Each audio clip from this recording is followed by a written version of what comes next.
पीडितेवर नेमके जे लैंगिक अत्याचार केले होते। एक मोठी बातमी आपण बघतोय खरातला 29 मार्च पर्यंत पोलीस कोठडी देण्यात आली आहे।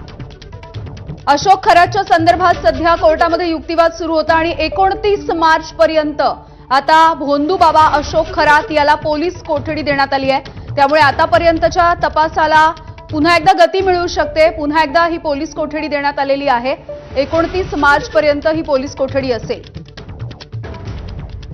5 दिवसांच्या या कोठडीमध्ये वाढ करण्यात आल्याचं बघायला मिळतंय। आज त्याची कोठडी संपणार होती, आणखी 5 दिवसांची पोलीस कोठडी देण्यात आली।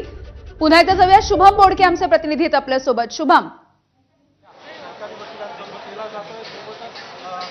नक्कीच यामध्ये जर बघितलं सर्वात मोठी या ठिकाणी माहिती समोर आलेली आहे। 29 मार्च पर्यंत पुन्हा कोठडी जी आहे ती या भोंदूला सुनावण्यात आलेली आहे। यामध्ये जर बघितलं तर हा भोंदूच्या वेळी हा युक्तिवाद सुरू होता, त्यावेळी हा भोंदू मान खाली घालून त्या ठिकाणी उभा होता, त्याचे बोट बघूत त्या ठिकाणी हा सगळं ऐकत होता आणि त्यावेळी कोर्टाने देखील त्याला काही बोलायचं आहे का असं विचारलेलं होतं आणि साप वाघ याविषयी नेमकी काय माहिती आहे ही माहिती देखील कोर्टाने त्याच्याकडनं विचारण्याचा प्रयत्न केला होता। मात्र काहीही न बोलता हा भोंदू त्या ठिकाणी कोर्टामध्ये खाली मान घालून त्या ठिकाणी उभा असल्याचं देखील आपल्याला पाहायला मिळालं होतं। काही वेळात यामिनी या भोंदूला कोर्टाच्या बाहेर आणलं जाईल। आपण जर बघतोय तर सरकारी वकील देखील आता या ठिकाणाहून बाहेर कोर्टाच्या बाहेर पडलेले आहे।